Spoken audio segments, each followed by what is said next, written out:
Hello there, and thank you for listening in on today's interview. My name is Paul Miller, and it is my pleasure to have with me today Mr. David Dye. Thanks for being here today, David. My pleasure.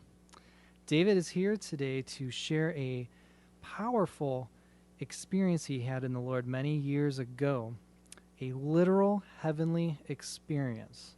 You could say that he has had a taste or a glimpse into eternity or into heaven, and you do not want to miss out on hearing about this experience. So I encourage you to listen on to the fullness of this interview. You will be blessed.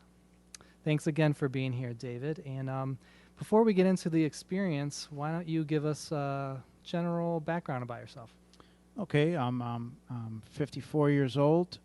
I got saved. I met the Lord back in 1976, June of 76. It was about 1 month after my wife and I, Joan, got married. She got saved about 4 years later. We've had a great marriage now for over 34 years. We have one son, David, who will be 28 here in November, in about a month from now. We're elders at the Christian Life Church here in Mentor, Ohio. We've been that now for 10 years, I believe, and we love the church. We have an opportunity to be on the worship team with Pastor Watson, and really enjoy that, and I really enjoy working with my pastor, Don Nipp.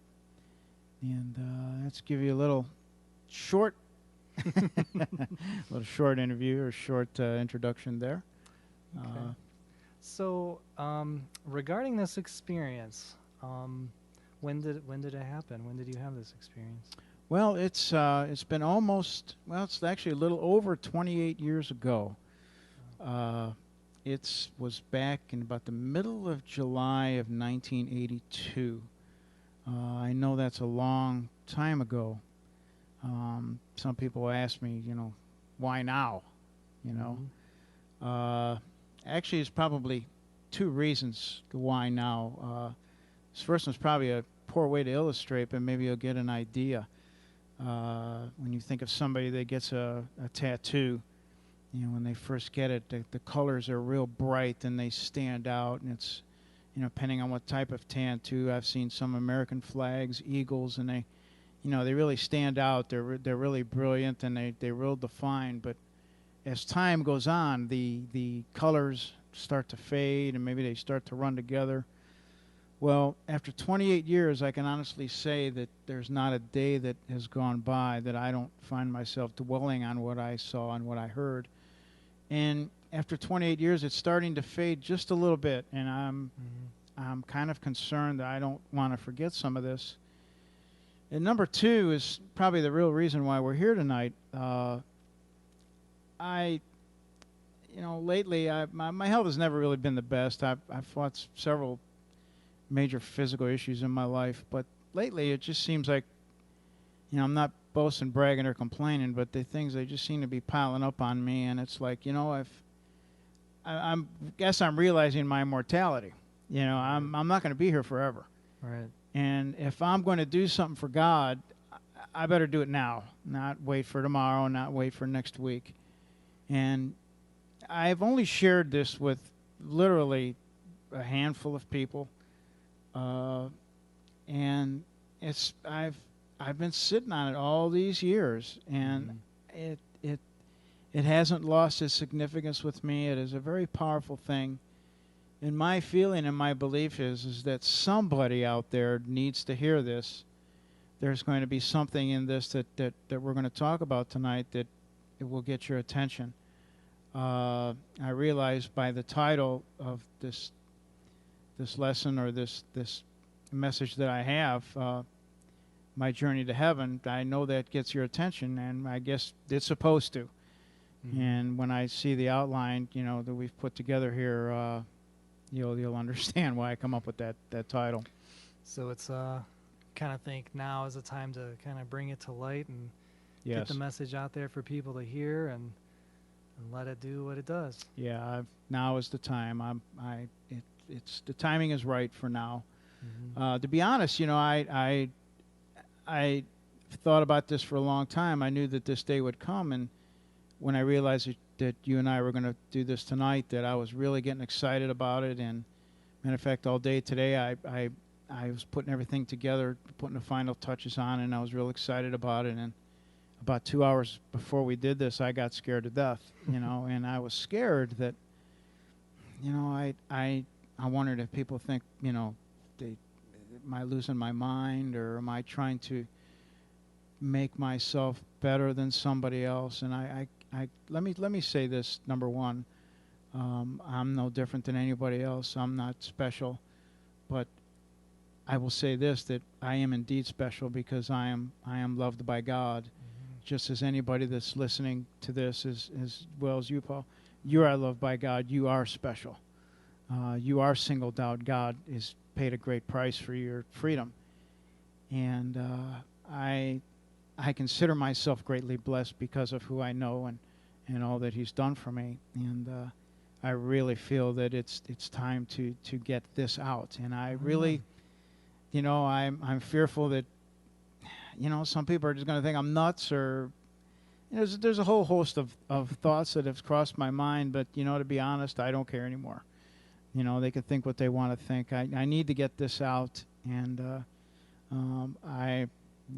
maybe you can feel what I have felt over these years.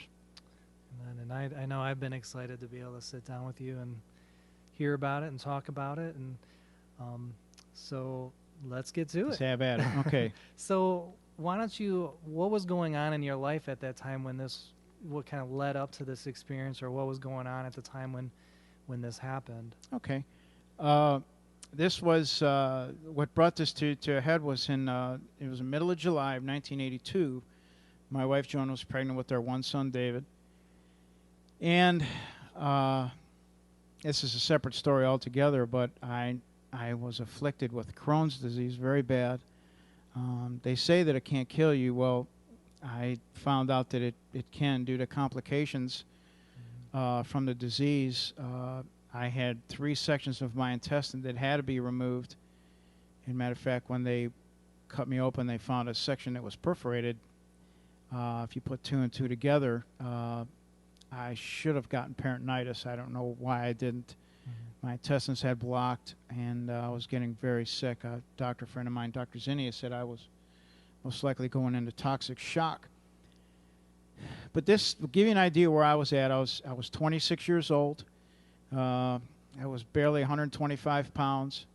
I was very sick with Crohn's disease. I was a mess. I mean, I had been a Christian now for 6 years. The Lord had baptized me in the Holy Ghost about 5 years earlier, but I was really fighting with this disease. And I was in the hospital. I went in, I believe it was July 12th. It was a Monday. And the surgery, what they were going to do, they were going to go in there and take out these 3 sections of my intestine. Back then, it was a very serious surgery. I think today's technology has made it a little easier. And by the way, this is a story all on its own. The Lord touched me about 2 years later after this surgery. I still had not felt any better. I still had not put on any weight. I still wasn't doing better. But the Lord touched me in a special service one night. Pastor Robert McGee from the Pearlbrook Church of God prayed for me. And within 15 days, or was it, no, within, 6 weeks, I put on 15 pounds. Matter of fact, I ballooned all the way up to, barely, I wasn't even 130, I was up to like 180, and it was good. I was like carrying a weight, but I have not taken a single pill, nothing, since 1982. And Wow. It's now 2010, so it's a good testimony for those of you out there that might hear this that are struggling with Crohn's disease, or you know somebody that has, that there is hope for you. God has touched me. He has definitely given me a measure of healing. That is amazing all on its own. But to get back to our main story here, I was in the hospital, and they operated me on a Monday. Now, within that time frame, it wasn't until Friday, Friday noonish, that I was able to know what was going on. When I was aware of what was happening, I had an IV in my neck, was right in my jugular vein. I had an IV in my arm. I had a catheter. I had an IV in my leg. and I had, which was the worst, I had this tube in my nose that went all the way down my throat into my stomach. And I really was a mess. It was a very low time in my life. But it was in that time frame that the Lord met me. I was literally flat on my back. I was as helpless as I've ever been in my life. Joan and I, as typical young couples, we were living paycheck to paycheck, and with this sickness, I missed a lot of work, and we were hurting for money, and we had always had enough, but I didn't have a whole lot to hang on to other than the Lord Himself. Well, it was in this time that I don't know if it was a dream or a vision. To this day, I don't know. So this happened in the hospital. It happened in the hospital. I don't know if it was day. I don't know if it was night. I'm just going to throw this out there in case some of you are wondering. This was not drug-induced. I was not hallucinating. Believe me, I just to clear the air on a lot of this, I just for my own peace of mind, and I knew that this was something different. Well, this is what happened. It started with someone had me by my right hand and was walking with me, and we were headed towards this destination. And although I could not see who it was to my right, I am assuming that it was an angel, because where I was no place I had ever been before. It wasn't a fearful place, but it was different. At this point, I didn't know where I was, but it was very clear, and it was obvious that He had me, and it wasn't forced with anything. He was just walking with me, but He was kind of leading me, and He was taking me somewhere. Now, as we're walking, the very first thing that I see catches my eye off to the left, and as I'm coming up to this, my stomach started to ache. Now, unfortunately, with Crohn's disease, I've had, in the past, I've had a lot of stomach ache, but this was not like your normal stomach ache. My stomach ached for emptiness. It was as if I hadn't eaten in months, years. It ached because it was so empty, and I remember grabbing my stomach. I'm like, why is it so empty over there?